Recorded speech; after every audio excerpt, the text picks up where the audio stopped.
নমস্কার বন্ধুরা, mother simple কিচেনের তরফ থেকে আমি অন্তশ্রী আপনাদের সকলকে জানাই স্বাগত। নতুন দিনের নতুন রেসিপি নিয়ে আমি আবার হাজির হয়ে গেছি। আজকে আমাদের রেসিপি নলেন গুড়ের মুস।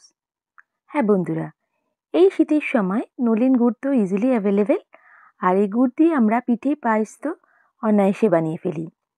কিন্তু এই ডেজার্ট রেসিপিটি বানালে যেমন খেতে সুন্দর তেমন দেখতেও সুন্দর। চলুন দেখে নেওয়া যাক কী করে করছি আমি নলেন গুড়ের মুস। এর জন্য প্রথমে আমি একটা সসপ্যানের মধ্যে আমি দুধ গরম করে নেব। আমি প্রথমে একটু জল দিয়েছি যাতে দুধটা তলায় লেগে না যায়। এবার আমি এখানে 1 লিটার দুধ নিয়েছি। দুধটাকে ভালো করে বয়েল করে দিতে হবে। এখানে আমি ফুল ফ্ল্যাট ক্রিমি মিল্ক নিয়েছি, আর এটাকে ভালো করে আমি বয়েল করে নিচ্ছি। দেখুন দুধটা বয়েল হয়ে গেছে। এবার আমি এখানে অ্যাড করে দেব ভিনিগার। আমি এখানে 2 টেবিল স্পুন ভিনিগার নিয়েছি, 2 চামচ টেবিল স্পুন আমি জল নিয়েছি, মিশিয়ে আমি এখানে অ্যাড করে দিলাম। গ্যাসের ফ্লেমটাকে একদম লো করে দিয়েছি। এবার আমি এটাকে ভালো করে স্টার করে নিচ্ছি। দেখুন ভালো করে নাড়িয়ে চাড়িয়ে দিলেই আমার ছানাটা কিন্তু আস্তে আস্তে কেটে যাবে। দেখুন ছানাটা আমার কেটে কেটে আসছে। আর আপনাদের যদি মনে হয় যে কাটছে না, তখন একটু ভিনিগারটা একটু দিয়ে দিতে পারেন। দেখুন এই 1-2 মিনিটের মধ্যেই ছানাটা ইজিলি কেটে যাবে। আর জলটা বেশ সবুজ যখন হয়ে যাবে তখন বুঝবেন ছানাটা কেটে এসছে। দেখুন আমার কিন্তু ছানাটা কেটে গেছে। আমি গ্যাসের ফ্লেমটাকে আমি অফ করে দিচ্ছি। এবার আমার ছানাটাকে পুরো স্ট্রেন করে নিতে হবে। আমি একটা স্ট্রেনারের মধ্যে ছানাটাকে ছেঁকে নিচ্ছি। আর আমার ছানাটা যেহেতু আমি ভিনিগার দিয়ে কাটিয়েছিলাম, তাই জন্য আমি এখানে ভালো করে আমি ওয়াশ করে নেব। 2 বার অন্তত ভালো ঠান্ডা জলে আমি এটাকে ধুয়ে নিচ্ছি। দেখুন ভালো করে আমি এটা ওয়াশ করে নিচ্ছি। আপনার যদি ক্যালসিয়াম ল্যাকটেট দিয়ে করে থাকেন তাহলে আপনাদের ধোয়ার কোনো দরকার নেই। আমি জল ঝরানোর জন্য রেখে দেবো। বেশ মিনিট 10 মতো আমি রেখে দিচ্ছি যাতে সব জলটা ঝরে যায়। এরই মাঝখানে আমি এখানে আমি এটা বোল নিয়েছি। এটাকে আমি কিন্তু ডিপ ফ্রিজে রেখে দিয়েছিলাম, একদম পুরো চিল্ড বোল এটা। এবার আমি এখানে হুইপ ক্রিম দিয়ে দিচ্ছি। এখানে আমি 1 কেজি কিন্তু হুইপ ক্রিম নিয়েছি। আমি এটা পুরো দিয়ে দিচ্ছি। দেখুন, আর এই হুইপ ক্রিমটা কিন্তু একদম চিল্ড হুইপ ক্রিম। এবার আমি একটা হ্যান্ড ব্লেন্ডারের সাহায্যে ক্রিমটাকে ভালো করে আমি বিট করে নিচ্ছি। দেখুন বেশ কিছুক্ষণ ধরে, প্রায় 3-4 মিনিট ধরে আমাকে কিন্তু ভালোভাবে বিট করতে হবে। আমি এখানে 1 স্পিডে আর 2 স্পিডে দিয়ে এটাকে ক্রিমটাকে বিট করে নিয়েছি। মাঝে মাঝে স্টপ করছি, যেহেতু খুব বেশিক্ষণ হলে পরে কিন্তু ক্রিমটা বেশি গরম হয়ে যাবে, তখন ক্রিমটা কিন্তু এরকম ফ্লাফি হবে না। দেখুন ক্রিমটা বেশ দেখুন পিক যখন উঠে আসছে, এই স্টেজে আমি অ্যাড করে দেবো এখানে নলেন গুড়। এখানে আমি দেখুন নলেন গুড় এখানে অ্যাড করে দিচ্ছি, যেটা ঝোলা নলেন গুড় হয়। এই ক্রিমটা আমার সুইটেন ক্রিম, মানে ক্রিমটা মিষ্টি আছে, আমি কিন্তু সেই বুঝে গুড়টা অ্যাড করছি। আপনাদের ক্রিম যদি আনসুইটেন্ড হয় তাহলে একটু গুড়টা বেশি অ্যাড করতে হবে। আর এটা পুরো নিজের স্বাদের উপর। এখানে আমি 1 কাপ মতন গুড়টা অ্যাড করছি, আর আমি এটাকে আবার ভালো করে বিট করে নিচ্ছি। দেখুন ভালো করে বিট করবো যতক্ষণ না আবার ভালো পিকটা এরকম হয়ে যাচ্ছে। এবার এটাকে আমি ফ্রিজে রেখে দেবো 2 ঘন্টার জন্য মিনিমাম। এবার আমি কড়াইতে 1 চামচ ঘি দিচ্ছি, আর এখানে আমি অ্যাড করে দেবো কিছুটা কাজু বাদাম। এখানে আমি 50 গ্রাম মতন কাজু বাদাম নিয়েছি, মানে ছোটো কাপের 1 কাপ মতন হবে। দিয়ে ভালো করে একটু আমি ফ্রাই করে নেব। বেশ লো ফ্লেমে আমাকে এটাকে কিন্তু ফ্রাই করে নিতে হবে। দেখুন ভালো করে আমি একটু ভেজে নিচ্ছি কাজু বাদামটাকে।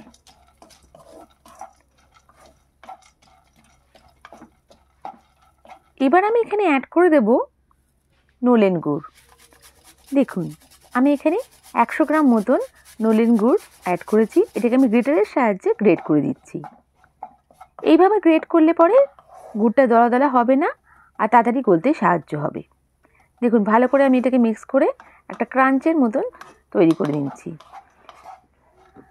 এই বাদামটা আমাদের মুসের মধ্যে একটা ক্রাঞ্চ আনবে। দেখুন ভালো করে বেশ কিন্তু আমি ভেজে ভেজে নিয়ে এবার এটাকে রেখে দেবো। এটাকে ঠান্ডা করে দেবো, প্লেটে ঢেলে ঠান্ডা করে নেব। এটাকে ছড়িয়ে রাখতে হবে, না হলে কিন্তু এটা আলাদা হয়ে যাবে। দেখুন বেশ ক্রাঞ্চি হয়েছে। এটা আমি রেখে দিয়েছি, এটা কিন্তু ঠান্ডা ঠান্ডা হয়ে এসছে এখন আস্তে আস্তে। এবার আমি ছানাটা নিয়ে নিলাম। ছানাটা নিয়ে আমি ভালো করে মেখে নিচ্ছি। প্রথমে হাত দিয়ে মাখতে হবে আর ভালো করে একটু মাখতে হবে। দেখুন মেখে মেখে একটু স্মুথ করে নিচ্ছি প্রথমে। এরপর আমি আবার গুড় নিয়েছি, নলেন গুড়ের পাটালিটা নিয়ে আমি এখানে 250 গ্রাম মতন অ্যাড করছি। এখানেও আপনারা আপনাদের স্বাদ অনুযায়ী মিষ্টিটা অ্যাড করবেন, মানে কতটা মিষ্টতা আপনার চাই সেই হিসেবে অ্যাড করবেন। দেখুন যে একটু কম মিষ্টি খায় সে একটু কম অ্যাড করবেন, যে বেশি তো বেশি অ্যাড করবেন। 250 গ্রাম মতো গুড়টা আমি নিয়ে এবার এখানে ভালো করে মেখে নিচ্ছি।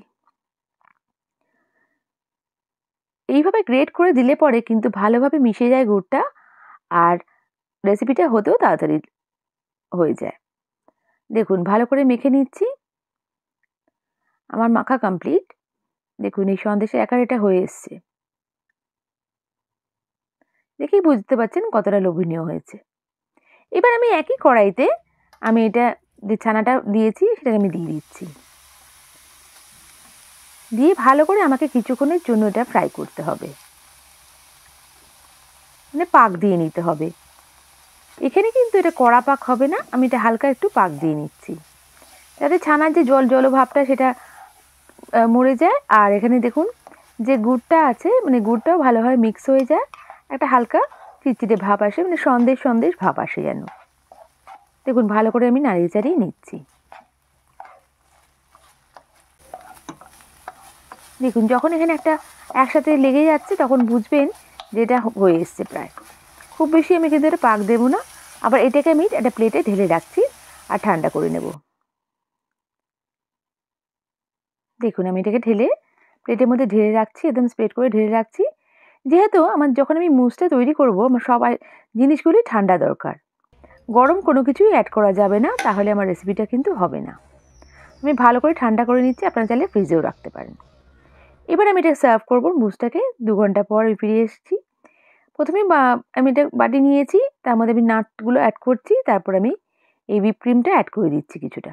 দেখুন আপনারা যে কোনো বোলে বা গ্লাস, ছোট শর্ট গ্লাসে বা যে কোনো একটা বড় কিছুতেও একসাথে রেখেও করতে পারেন বা একজনের জন্যও সার্ভ করতে পারেন।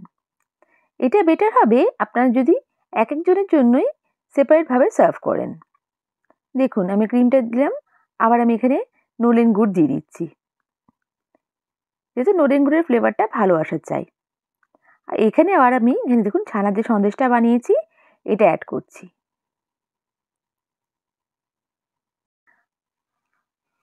দেখুন আবার আমি এখানে হুইপ ক্রিমটা অ্যাড করে দিচ্ছি। এটা লেয়ার বাই লেয়ার দিলে পরেই ভালো লাগবে, এক একটা লেয়ারে এক একটা ফ্লেভার আসবে, বেশ তখন ভালো লাগবে। দেখুন এটাকে পুরো কাভার করে দিচ্ছি যাতে সন্দেশটা দেখা না যায়, ভালোভাবে এটা কাভার করে দিচ্ছি। এবার উপরে আবার আমি নলেন গুড় অ্যাড করব আর ক্রাঞ্চের জন্য ক্যাশিউটা অ্যাড করে দিচ্ছি। আমার রেসিপিটা কিন্তু রেডি।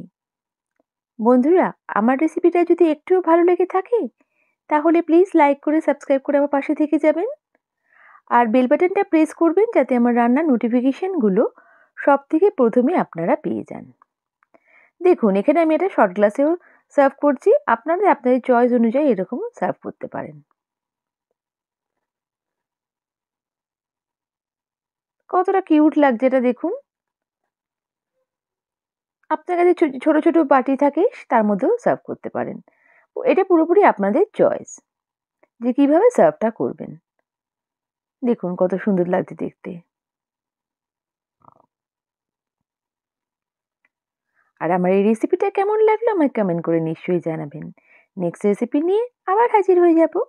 সবাই ভালো থাকবেন, সুস্থ থাকবেন। বাই। Thank you.